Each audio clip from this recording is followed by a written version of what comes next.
Doctor Baba Saheb Ambedkar open university.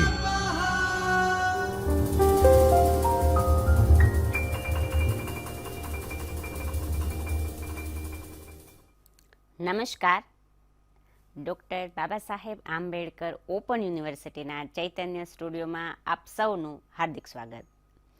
વિદ્યાર્થી મિત્રો, આજે આપણે રાજ્યશાસ્ત્ર વિષય અંતર્ગત SYBAમાં પેપર નંબર 5 જેનો કોડ છે PSCM 205, પેપરનું નામ છે લોકશાહીના પાયાના સિદ્ધાંતો, તે અંતર્ગત બ્લોક 5 લોકશાહી પડકારો અને ઉપાયો, એકમ 15 લોકશાહીનું શુદ્ધિકરણના સંદર્ભે લોકશાહીના ફાયદાઓ અને તેની જે લિમિટેશન્સ અથવા તો તેની જે મર્યાદાઓ છે તેની આપણે ચર્ચા કરીશું. આજના મારા આ વિડીયો લેક્ચરની સમગ્ર રૂપરેખા આ પ્રકારે રહેશે. વિડીયો લેક્ચરના અંતમાં હું તમને સ્વાધ્યાય રૂપે પ્રશ્ન આપીશ, જેનો ઉત્તર તમે તમારી અનુકૂળતાના સમયે આપીને તમારું સ્વમૂલ્યાંકન કરી શકશો. આજના આ વિડીયો લેક્ચરનો મારો મુખ્ય ઉદ્દેશ્ય એ છે કે તમે લોકશાહીના ફાયદાઓ અને તેની મર્યાદાઓ સારી રીતે સમજી શકો. તો સૌપ્રથમ આપણે સમજીએ લોકશાહીના ફાયદાઓ વિશે. તમને અહીંયા એમ થાય કે લોકશાહી કેવા પ્રકારના એના ગુણ છે? તો સૌપ્રથમ એનો ગુણ છે પ્રજાની સર્વોપરિતાનો સ્વીકાર. લોકશાહી વ્યવસ્થામાં કેન્દ્ર બિંદુમાં લોકો છે. લોકો સર્વોપરિતા ધરાવે છે. અહીં માનવીના ગૌરવનો સ્વીકાર કરવામાં આવ્યો છે. લોકશાહીમાં ચૂંટણીના માધ્યમ દ્વારા લોકો પોતાનો એક મત વ્યક્ત કરે છે, પ્રતિનિધિને ચૂંટે છે. પુખ્ત વય મતાધિકારનો ઉપયોગ કરીને લોકો પોતાની સર્વોપરિતા એક પ્રકારે સિદ્ધ કરે છે. આ ઉપરાંત બહુમતીના શાસનનો સ્વીકાર કરવામાં આવ્યો છે, જેનો વિગતવાર અભ્યાસ તમે અગાઉના એકમ 4માં કરેલો છે. એવી જ રીતે અગાઉનું એકમ જે છે, એકમ નંબર 11, એમાં કાયદાના શાસનનો પણ તમે અભ્યાસ કર્યો છે, કે જે સંદર્ભે લોકોની સર્વોપરિતા દર્શાવે છે. કાયદાના શાસનનો સ્વીકાર લોકશાહીમાં કરવામાં આવેલો હોવાથી તે એવી ખાતરી આપે છે કે રાજ્ય એ વ્યક્તિના જીવનમાં બિનજરૂરી દરમિયાનગીરી કે હસ્તક્ષેપ કરી શકે નહીં, અથવા તો એ ન કરે. અને જો એમ થાય તો શું? તો વ્યક્તિ ન્યાયતંત્રનો આશ્રય લઈ શકે છે, જે લોકોને પોતાના જીવન માટે નિશ્ચિત બનાવે છે એક પ્રકારે. નેક્સ્ટ પછીનો મુદ્દો છે સત્તા સાધ્ય કે સાધન. એ બહુ અગત્યનું છે. અહીંયા લોકશાહીમાં સત્તા એ સાધન છે અને લોકો પોતે સાધ્ય છે. કારણ કે લોકશાહી શાસન વ્યવસ્થામાં લોકો અને તેમનો સર્વાંગી વિકાસ, સામાજિક, આર્થિક, ધાર્મિક, રાજકીય, શૈક્ષણિક, નૈતિક તમામ પ્રકારનો સર્વાંગી વિકાસ એ પોતે સાધ્ય છે, અને તે પ્રાપ્ત કરવા માટે સત્તા એ સાધન છે. જેમ કે સરમુખત્યારશાહીમાં સત્તા પોતે એ સાધ્ય બની જાય છે. શાસકોએ પોતાની સત્તાનો જરૂરિયાત અનુસારનો ઉપયોગ કરવાનો હોય છે, અને સત્તાનો દુરુપયોગ કરવામાં બહુ લોકશાહીના ભયસ્થાનો રહેલા છે. તો સત્તાધારી પક્ષ પોતાના સ્વાર્થ માટે ઉપયોગ કરી શકે નહીં સત્તાનો લોકશાહીમાં, કારણ કે ફરીવાર તેને લોકો પાસે જ આવવું પડે છે, ચૂંટણીનો સામનો કરવો પડે છે, અને જો એવું કરશે તો ચૂંટણીમાં લોકો એને ફરીવાર મત આપીને વિજયી બનાવશે નહીં. લોકોને પોતાનો સામાજિક, આર્થિક, રાજકીય, આધ્યાત્મિક, નૈતિક અને વૈચારિક આમ તમામ પ્રકારનો વિકાસ કરવાની જે તક છે, જે પ્લેટફોર્મ છે, એ લોકશાહી પૂરું પાડે છે. એક પ્રકારે લોકશાહી એ નાગરિકોનું સેવક તંત્ર છે. નેક્સ્ટ ફાયદો છે અધિકારોનો સ્વીકાર અને તેની બાહેંધરી. વ્યક્તિના વ્યક્તિત્વના સર્વાંગી વિકાસ માટે અને ગુણવત્તાયુક્ત જીવન માટે એક ચોક્કસ પ્રકારના આવશ્યક સંજોગો અને તકોનું નિર્માણ રાજ્યએ કરવાનું હોય છે. લોકશાહી શાસન વ્યવસ્થામાં વ્યક્તિના અધિકારો અને તેમાં પણ ખાસ કરીને મૂળભૂત અધિકારોનો સ્વીકાર કરવામાં આવે છે, અને ઉચ્ચ નીચના કે પ્રદેશના કે ભાષા કે લિંગના કોઈ પણ પ્રકારના ભેદભાવ વગર સમાનતાનો સ્વીકાર કરવામાં આવે છે. અને આ સમાનતાના સંદર્ભે ખાસ કરીને દરજ્જા અને તકની સમાનતા અને કાયદા સમક્ષની સમાનતાનો સમાવેશ થાય છે. કાયદા સમક્ષની સમાનતા એટલે સૌની માટે કાયદો સમાન, કાયદા માટે સૌ સમાન.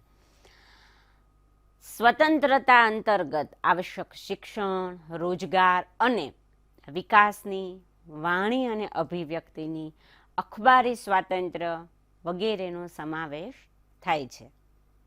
કોઈ પણ પ્રકારના ભેદભાવ વગર આ સ્વતંત્રતા આપવામાં આવે છે. મૂળભૂત અધિકારોના રક્ષણની ખાતરી પણ લોકશાહીમાં આપવામાં આવે છે. બંધારણ દ્વારા તેના રક્ષણની ખાતરીની જોગવાઈઓનો સ્વીકાર કરવામાં આવે છે અને એટલા માટે જ આ લોકશાહી વ્યવસ્થામાં જ એ શક્ય બને છે. બિન લોકશાહી દેશમાં આ પ્રકારે સંભાવના રહેતી નથી. સમાનતા અને સ્વતંત્રતાની સાથે સાથે ન્યાય પણ આવશ્યક છે. સામાજિક ન્યાય, ખાસ કરીને આર્થિક ન્યાય, રાજકીય ન્યાયના સંદર્ભે લોકશાહીમાં લોકોને ન્યાય માગવાનો અધિકાર છે.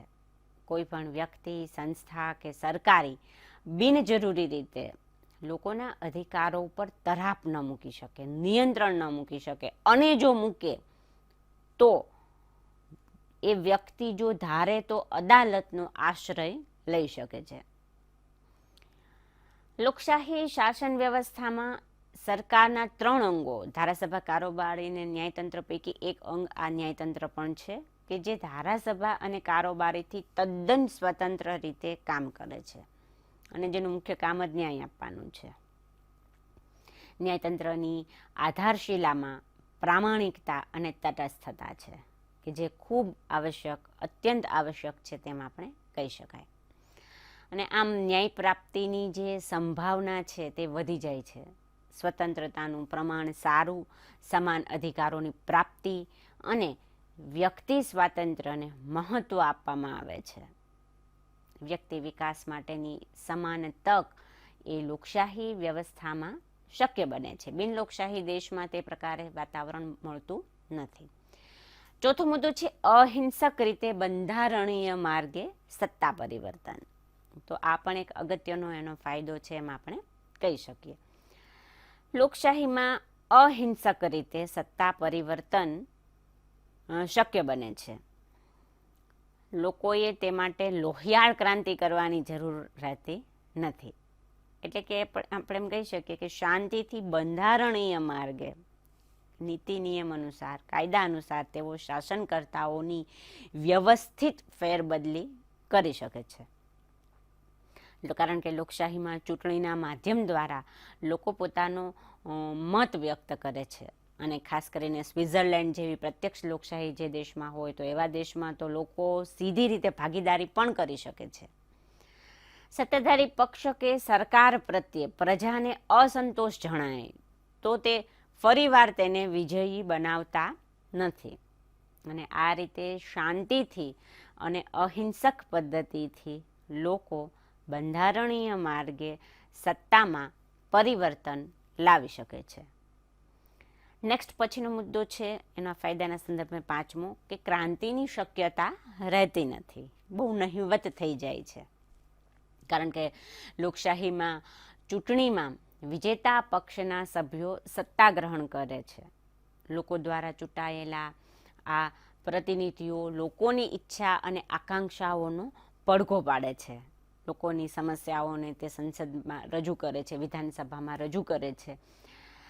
તો લોકોના અવાજને અને તેની જરૂરિયાતને વ્યક્ત કરવાનું એક પ્લેટફોર્મ મળે છે અને લોકપ્રતિનિધિઓના માધ્યમ દ્વારા એ વ્યક્ત થાય છે.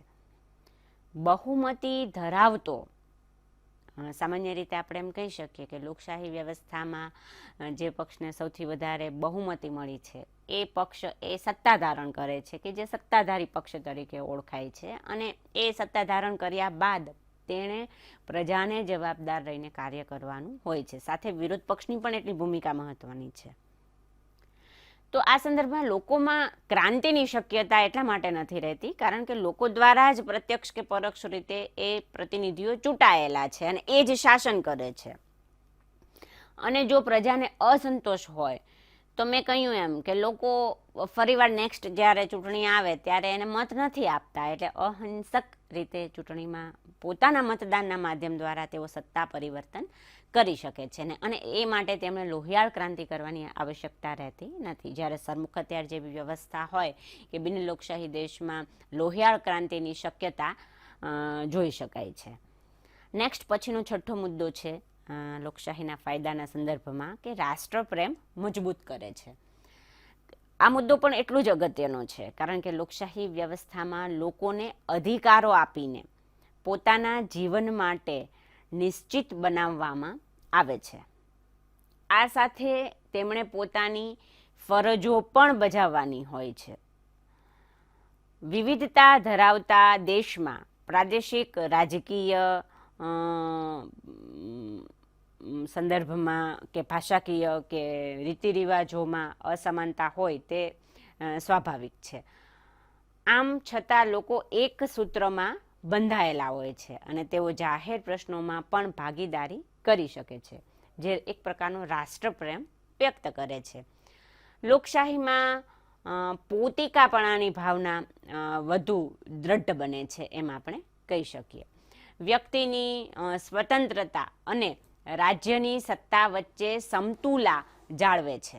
એટલે આ પણ એક લોકશાહીના સંદર્ભમાં ખૂબ જ અગત્યનો ફાયદો આપણે ગણાવી શકીએ, કારણ કે શાસનના અન્ય પ્રકારોનો અભ્યાસ કરતાં એવું જણાય છે કે લોકશાહીમાં વ્યક્તિ સ્વાતંત્ર્યને સૌથી વધુ મહત્ત્વ આપવામાં આવે છે. ઉદાહરણ તરીકે બંધારણીય ઇલાજનો અધિકાર, કારણ કે ભારતીય બંધારણમાં મૂળભૂત અધિકાર અંતર્ગત આ અધિકાર આપવામાં આવ્યો છે, જેના માધ્યમ દ્વારા લોકો પોતાના અધિકારો માટે ન્યાય માગવા માટે અથવા એમને એવું લાગે છે કે મારે ન્યાય મેળવવાનો છે તે સંદર્ભે અદાલતનો આશ્રય લઈ શકે તેવી જોગવાઈ કરવામાં આવી છે, જે વ્યક્તિ સ્વતંત્રતાને પોષે છે.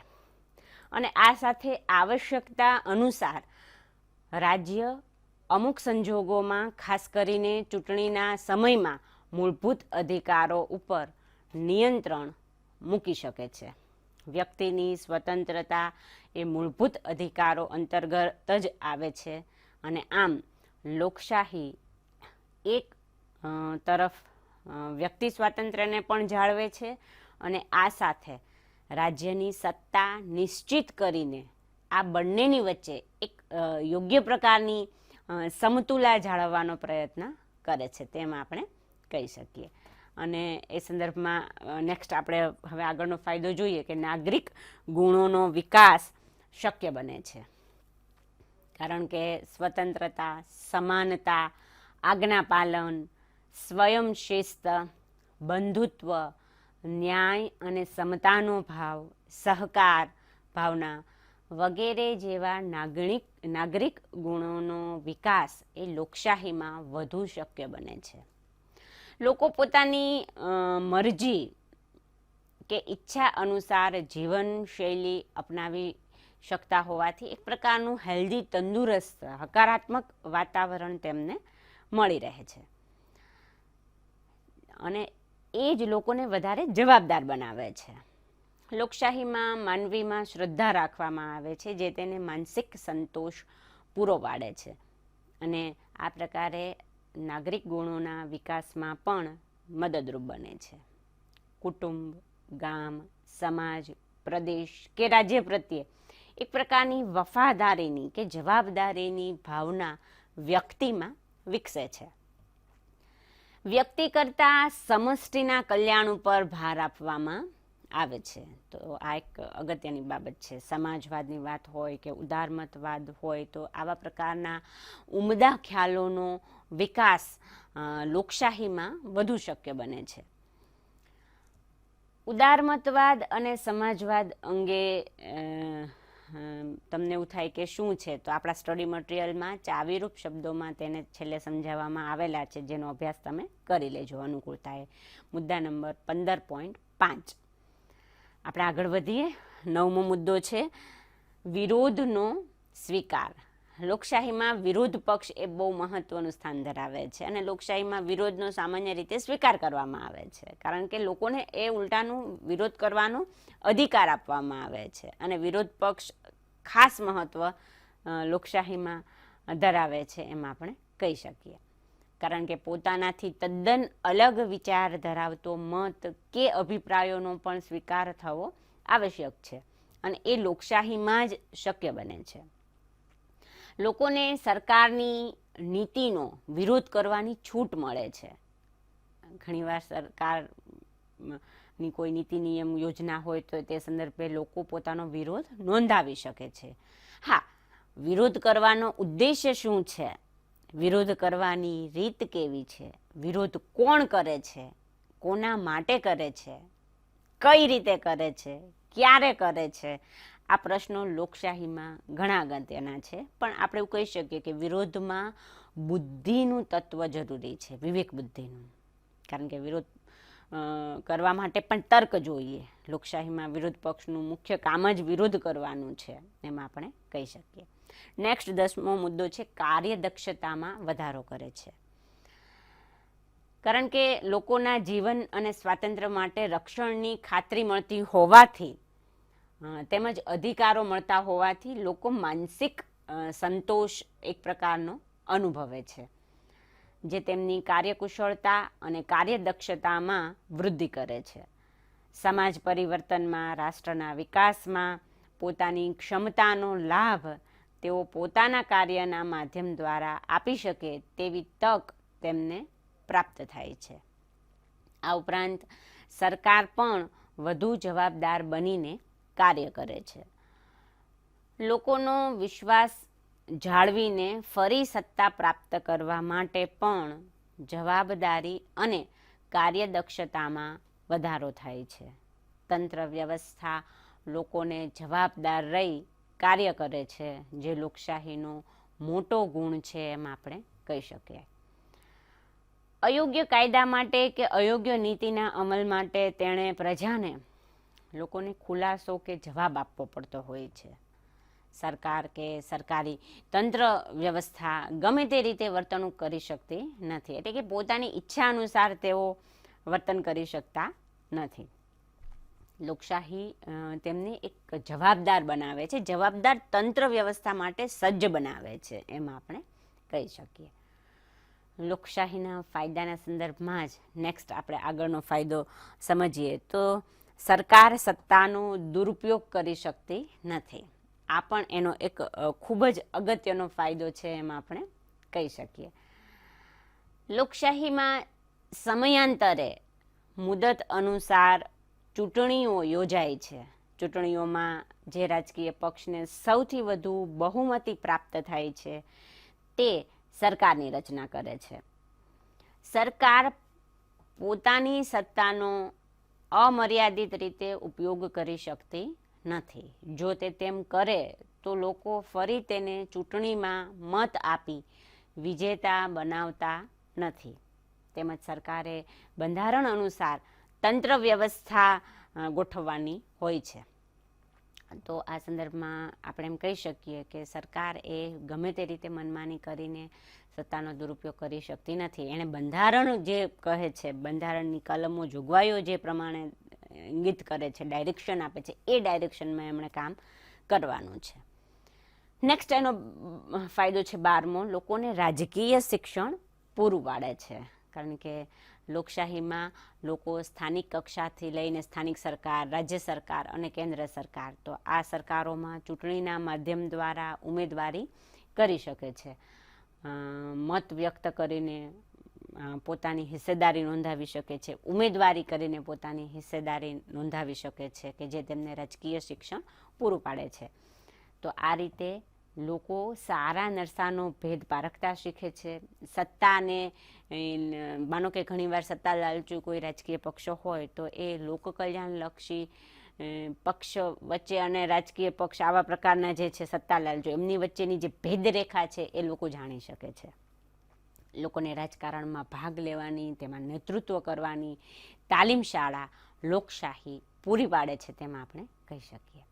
નેક્સ્ટ એનો ફાયદો છે કે લોકશાહીમાં લોકમત એ પ્રાણવાયુ સમાન છે. એકમ 12 આખું જો કે આપણું લોકમત વિશે છે, અને મારા અગાઉના વિડીયો લેક્ચરમાં મેં એ લોકમતને ઘડનારા પરિબળો અને ખૂબ વિગતવાર આપણે આ મુદ્દો સમજેલા છીએ. એટલે તમે લોકશાહીમાં લોકોની ઈચ્છા કે લોકોના મતને અવગણી શકતા નથી. લોકમત એ લોકશાહીની આધારશિલા છે.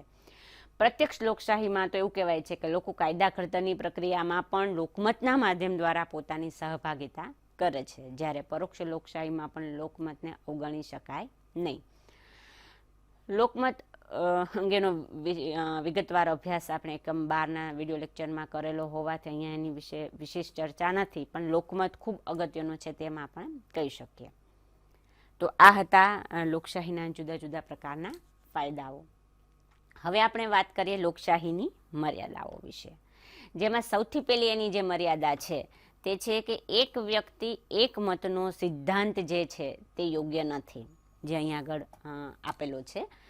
કારણ કે લોકશાહીમાં એક વ્યક્તિ એક મતના સિદ્ધાંત અનુસાર દરેકને સમાન ગણીને મતાધિકાર આપવામાં આવે છે, કે જેનો ઉપયોગ કરીને મતદાતાઓ ચૂંટણીમાં મતદાન કરીને સરકારની રચના કરે છે. તો આ લોકશાહીના મતાધિકારના આ માપદંડની કેટલાક ટીકાકારોએ ટીકા કરી છે. શા માટે ટીકા કરી? કારણ કે બુદ્ધિશાળી વ્યક્તિને અને તદ્દન સાધારણ બુદ્ધિ ક્ષમતા ધરાવતા વ્યક્તિને એક સમાન મતાધિકારની પ્રાપ્તિ થાય છે, અને તેમની બુદ્ધિ ક્ષમતા વચ્ચે એક પ્રકારનું અંતર હોવા છતાં લોકશાહીમાં તેનું કોઈ મહત્વ રહેતું નથી.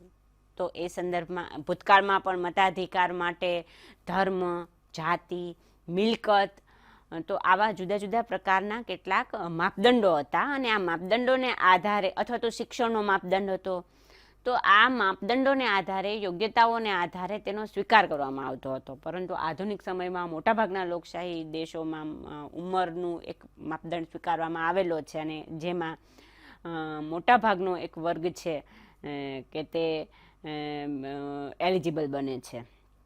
અને આધુનિક સમયમાં પુખ્ત વયની મતાધિકારનો જે સ્વીકાર કરવામાં આવ્યો છે તે સંદર્ભે આ એક વ્યક્તિ એક મતના સિદ્ધાંતના કેટલાક મર્યાદા રૂપે આપણે બાબતો જોઈ શકીએ છીએ. જયપ્રકાશ નારાયણે પણ એવો વિચાર રજૂ કર્યો હતો કે એક વ્યક્તિ એક મતનો સિદ્ધાંત અનુસાર આપણે જો પંડિત જવાહરલાલ નહેરુ અને તેના ચપરાસીને જો એક જ મત મળે છે, પરંતુ બંનેના મતદાનના ચિંતન પાછળ અસમાનતા છે, કારણ કે બંનેની બૌદ્ધિક ક્ષમતા વચ્ચે અંતર રહેલું હોય છે. જો કે પુખ્ત વય મતાધિકારનો સ્વીકાર કરીને સમાનતાનો પણ સ્વીકાર કરવામાં આવ્યો છે, એટલે એક એવી પણ એની સામેની એક દલીલ છે. નેક્સ્ટ બીજો એક મુદ્દો છે સંખ્યાબળને પ્રાધાન્ય.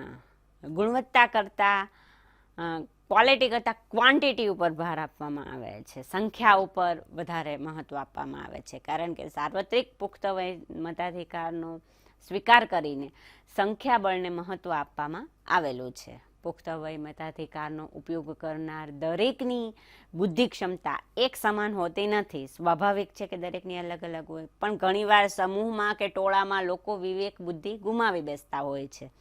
તો આ રીતે ગુણાત્મક બાબત કરતાં સંખ્યાત્મક બાબત ઉપર વધુ ભાર આપવામાં આવેલો છે. તો એ સંદર્ભે લોકશાહીની આ એક મર્યાદા છે એવું કેટલાક ચિંતકો માને છે.